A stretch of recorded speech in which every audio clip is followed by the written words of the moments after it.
morning, everybody. My name is Michael Nathan, comedian, and beside me I have Coach Daunte Abercrombie, head coach of the Little Caps, yes, the Washington Capitals, and assistant head coach at Stevenson University for hockey. Um, Today, I wanted to bring this story to you in particular because the nature of the sport.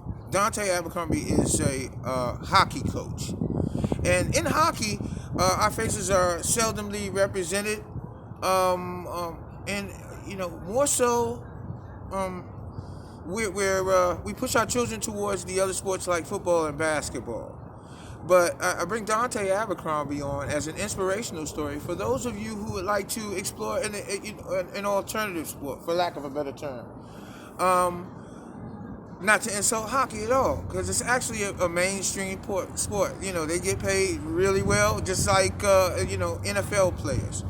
So it is something to explore. We're not very well represented in hockey, but we have some youth that are represented now in hockey who are bringing youth along and developing young black faces in the sport.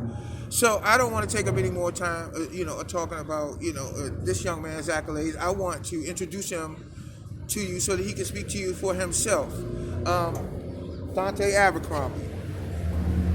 How's it going, everybody? I'm Daunte Abercrombie from Washington, D.C., born and raised. I was born, Columbia Hospital for Women, which is no longer around. Raised in Northwest, and the second half of my childhood, I guess you could say, was raised in Northeast Washington, D.C. I started playing hockey when I was 5 years old over at Fort DuPont in Southeast. I continued to play hockey all the way through high school. I attended Gonzaga College High School, downtown Washington, D.C. After I finished my playing career there, I went off to Hampton University, came back home, decided I wanted to continue to play hockey, so I decided to take a run at the professional ranks. I trained for many years, finally got my break, I think it was 2012. I got my first break professionally, played pro for on and off for 3 seasons, and have since retired and have started coaching. It's been a whirlwind experience up until this point in time. The journey has not been easy, but honestly, it's something that I would not change for the world. My path up until this point has been very enjoyable. It has been something that I didn't expect as a child, but I was always raised to to try things that are a little bit different than the norm. And being a black male born and raised in Washington, D.C., not just the suburbs, but actually in the city, sirens and gunshots, I know all of it. And hockey was just something that grabbed me when I was a child. It was something that I was very passionate about, and I'm still able to express that passion and share that passion with the youth that I currently work with. As Michael mentioned, I am a assistant coach at Stevenson University NCAA program. I am the head coach of the Washington Little Caps U18 program. I'm also an assistant/associate head coach at Georgetown Preparatory School in Rockville. And I'm also just recently, in the past 6 months, been appointed to the Black Hockey Committee for the Washington Capitals. So that's kind of my background there. I've traveled the world. I played in New Zealand. I've coached all over the United States. This season alone, we were in Dallas, Minnesota, Chicago, Nashville. Just got back from West Palm Beach not too long ago. So, this great sport has taken me all over. I can't even tell you how many times I've been to Boston. I practically live in Boston. Wow. So, yeah, that's me. Well, that is absolutely fantastic. And how can young kids get into hockey? What would be your suggestion as to get into the sport? Because the sport is treating you well now, and I think other kids would benefit from it. I'd say, first of all, just get in touch with your local ice rink. There are plenty of learn to play programs sponsored by the Washington Capitals, and if there is no Washington Capitals program there, one, let me know, and we can definitely try to get one there.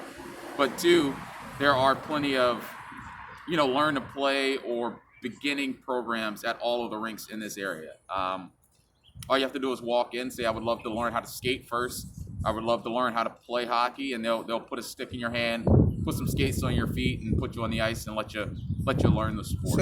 So is that pretty expensive for like the inner city youth to explore? To just walk into a rink. Do you think they let them skate for free, or they'll take care of everybody like that, or is there a particular thing they have to do? So I would say first, if you live in Washington D.C., Fort DuPont is home to the oldest minority program in the world.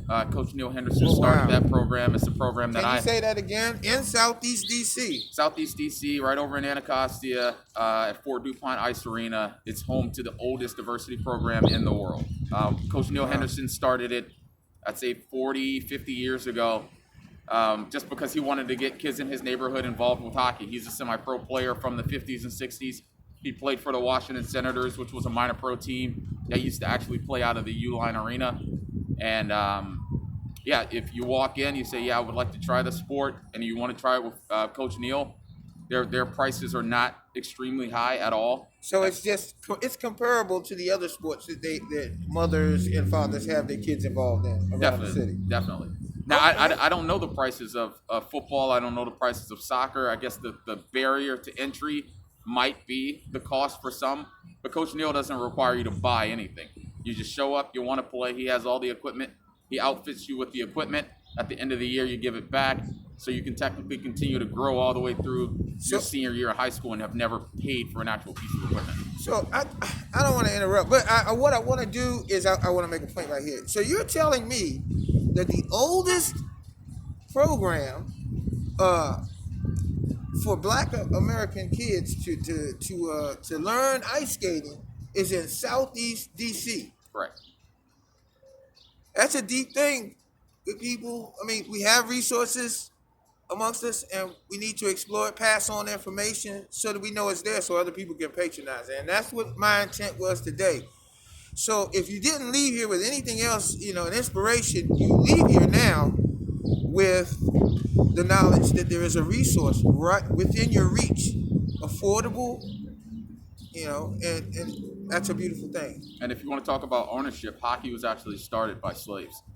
Like there's a book out there called Black Ice. It was started up in Nova Scotia by a bunch of slaves. It was the first professional hockey league. Was actually a black hockey league. So if you want to talk about research, you want to talk about owning our sport, hockey is a black sport at its core. At its core. So not only did you get inspiration, a resource, now you have some African American history to go along with that to support your new endeavor. So we started this thing. So let's go ahead and get involved in it. You have a resource. You have an individual to reach out to. What's your webpage? How can people reach you? So you can follow me on Instagram at Black Hockey is BLKHKY. That's an acronym for Black Hockey. Again, that's BLKHKY. Or you can shoot me an email at the exact same, just at Gmail. BLKHKY@gmail.com. So that is what you want people to do, right? Reach out to you. Reach out. I am fully accessible. I'm always available. I'm one of those people 24/7. If you shoot me a message, I mean, I'll get back to you as quickly as possible. I am extremely busy, but I will always make time to try to grow the sport, especially amongst people that look like me in my community. Wow, Daunte, that was absolutely fantastic, man. Full of energy, full of information, and a lot of love I sense here, man. For not only yourself but our people, and that's how we all have to be moving forward. Know that. Um, there's just one thing, last thing I wanted to do before I end this interview. I appreciate you for taking the time out to have a word with me. But I'm extremely proud. I'm extra proud, not just because he's a black man doing this thing and he's in the community, but this is also Daunte Anercrobie, my son, and I am oh so proud of him. Our father has never been more proud than me.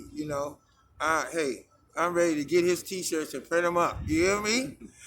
So also for parents who want to enter their kids into hockey. So now you have a parent that has a child that is heavily involved in hockey and is successful.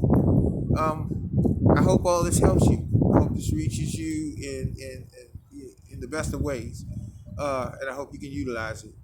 Um, Thank you for tuning in. I'm gonna post this really soon. Daunte Abercrombie, good people. Michael Nathan. here to help the community. So look forward for me finding other people who are very helpful and instrumental in the community and helping other people bridge the gap between businesses, because we need to form that alliance, that consortium, that understanding between each other, so that unspoken understanding that our counterparts have about supporting one another unapologetically, as Dr. Umar says, unapologetically supporting one another openly. Thank you all for paying attention, taking the time to listen. You all have a blessed day, and reach out to Daunte Abercrombie if you have children that are interested in hockey. Thank you very much.